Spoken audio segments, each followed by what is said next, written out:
पहलगाम में हुए आतंकी हमले के बाद ही प्रधानमंत्री नरेंद्र मोदी ने यह संकल्प लिया कि भारत बदला लेगा और ऐसा बदला लेगा जिसकी दुश्मन ने कल्पना भी नहीं की होगी। और अब जब भारत ने पाकिस्तान को जवाब दिया तो वो बदला कल्पना से ही परे था। आतंकियों पर हुए इस सीधे अटैक में एक साथ पाकिस्तान के 9 अलग अलग ठिकानों को यानी आतंकी कैंप्स को निशाना बनाया गया और उन्हें तबाह कर दिया गया। इस दौरान पाकिस्तान के बहावलपुर और पीओके के कोटली और मुजफ्फराबाद में आतंकियों के ठिकानों को तहस नहस कर दिया गया। इस ऑपरेशन में वायुसेना, थल सेना, नौसेना तीनों ने साथ मिलकर पाकिस्तान को जवाब दिया और यहां पर मौजूद आतंकी ठिकानों और उनके कैंप्स को तबाह कर दिया। इस दौरान भारतीय वायुसेना ने राफेल की ताकत को दिखाते हुए दुश्मन को धूल चटा दी। भारत के राफेल ने स्कैल्प क्रूज मिसाइल और हैमर बम का इस्तेमाल कर पाकिस्तान के आतंकी ठिकानों को तबाह कर दिया। हैमर मिसाइल का इस्तेमाल कर पिछले 15 दिन से पहलगाम हमले को लेकर देश बदले की मांग कर रहा था।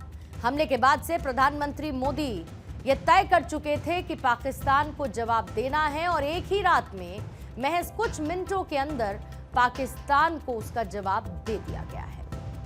6 मई की रात पाकिस्तान में छिपे हुए आतंकियों के लिए कयामत की रात से कम नहीं थी। पहलगाम में हुए आतंकी हमले का बदला भारत ने चुन चुन कर लिया। एक एक आतंकी के ठिकाने को निशाना बनाया। आतंकिस्तान को सबक सिखाया गया। आतंकिस्तान पर हुए इस सबसे बड़े हमले की पटकथा पिछले 15 दिन से लिखी जा रही थी।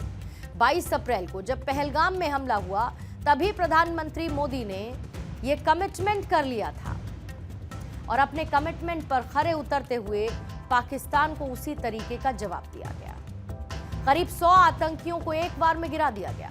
लेकिन सच तो यह है कि पिछले 15 दिन से भारत इस एक्शन की तैयारी कर रहा था और पल पल प्रधानमंत्री मोदी इस पर नजर बनाए हुए थे, हर एक मीटिंग का हिस्सा थे।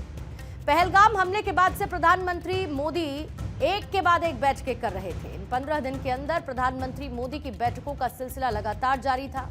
15 दिन के अंदर 2 सीसीएस की बैठक की, एक सीसीपीए, हमले से पहले कैबिनेट की बैठक। ये वो हाई लेवल मीटिंग्स थी जिसमें पाकिस्तान को जवाब देने वाले ऑपरेशन सिंदूर की पूरी पटकथा तैयार की गई। लेकिन बीते 15 दिन से आतंकिस्तान की तबाही का पूरा प्लान तैयार था। एक के बाद एक लगातार प्रधानमंत्री मोदी की हो रही बैठकें इसका संकेत दे रही।